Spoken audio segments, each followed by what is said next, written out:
ഒറ്റപ്പാലം താലൂക്ക് ഗണേശോത്സവം പ്രവർത്തക കൺവെൻഷൻ നടന്നു. കൺവെൻഷൻ ഉദ്ഘാടനം സുരേഷ് നിർവഹിച്ചു.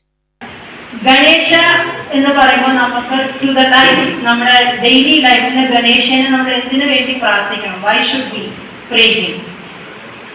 ഓരോ ഗണേശന് നമ്മൾ ചെവി എടുക്കുകയാണെങ്കിൽ ഇറ്റ് ഇസ് ടു ബിഗ്, വളരെ വലുതാണ്. And it asks us to hear everything politely and silently. എല്ലാ സംഗതികളും വളരെ ക്ഷമയോടുകൂടി ഗ്രഹിച്ചെടുക്കുക എന്നുള്ളതാണ്. And the trunk which it is having, അതിന്റെ തുമ്പിക്കൈ അത് എങ്ങനെ വേണമെങ്കിലും മൂവ് ചെയ്യാം. It is flexible.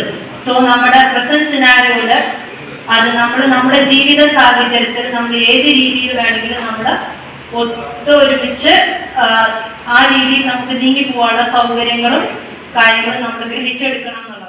2025 വർഷത്തെ ഒറ്റപ്പാലം ഗണേശോത്സവം പൂർവാധികം ഭംഗിയായി നടത്തുവാൻ ഒറ്റപ്പാലം താലൂക്ക് ഗണേശോത്സവ പ്രവർത്തക കൺവെൻഷനിൽ തീരുമാനമായി. 6 പഞ്ചായത്തുകളിലും ഒരു മുനിസിപ്പാലിറ്റിയിലും ഗണേശ വിഗ്രഹങ്ങൾ ഒരുങ്ങിക്കഴിഞ്ഞു. ഒറ്റപ്പാലം വ്യാപാര ഭവനിൽ നടന്ന കൺവെൻഷനിൽ അഡ്വക്കേറ്റ് അശോക് കൃഷ്ണൻ അധ്യക്ഷത വഹിച്ചു. സുരേഷ് ഉദ്ഘാടനം ചെയ്തു. Manikandan, P Aravindan, K P Santhosh, Maya തുടങ്ങിയവർ സംസാരിച്ചു.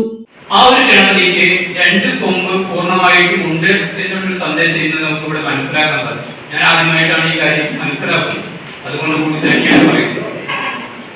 അതേമാതിരി തന്നെ നമ്മുടെ ടീച്ചറോട് സംസാരിച്ച സമയത്ത് ഗണപതി ഭഗവാന്റെ ഓരോ അവയവങ്ങളെ എടുത്തുകൊണ്ട്, തുമ്പിക്കൈ ആയിക്കോട്ടെ, ചെവി ആയിക്കോട്ടെ, അങ്ങനെ കണ്ണുകളായിക്കോട്ടെ, അങ്ങനെ ഓരോ ഭാഗങ്ങളെ എടുത്തുകൊണ്ട് അതിന്റെ പ്രാധാന്യം എന്താണ്, അതെന്തിനാണ് അങ്ങനെ ഒരു നമുക്ക് ചെവിയൊക്കെ കാണുമ്പോൾ ചിലപ്പോൾ നമുക്ക് തോന്നുന്നത് ഇത്ര വലിയ ചെവി എന്തിനാണ് എന്നുള്ള ധാരണ നമുക്ക് ഉണ്ടാവാറുണ്ട്. പക്ഷെ എന്തിനാണ്, എന്താണ് എന്നുള്ളത് വ്യക്തമായിട്ട് നമുക്കിവിടെ തരേണ്ടി കഴിയും. ചേട്ടാ ഒരു ചായ. സൂപ്പർ ഫാസ്റ്റ് ആണല്ലോ. ഇതെന്താ കേരള വിഷൻ വൈഫൈയാ? ഫാസ്റ്റ് ഒക്കെ തന്നെ, പക്ഷെ Kerala vision wifi connection free ആണ്. ചായ ഫ്രീ അല്ല, കാശട് Kerala vision free wifi connection. Free ആയി കണക്ട് ആവൂ.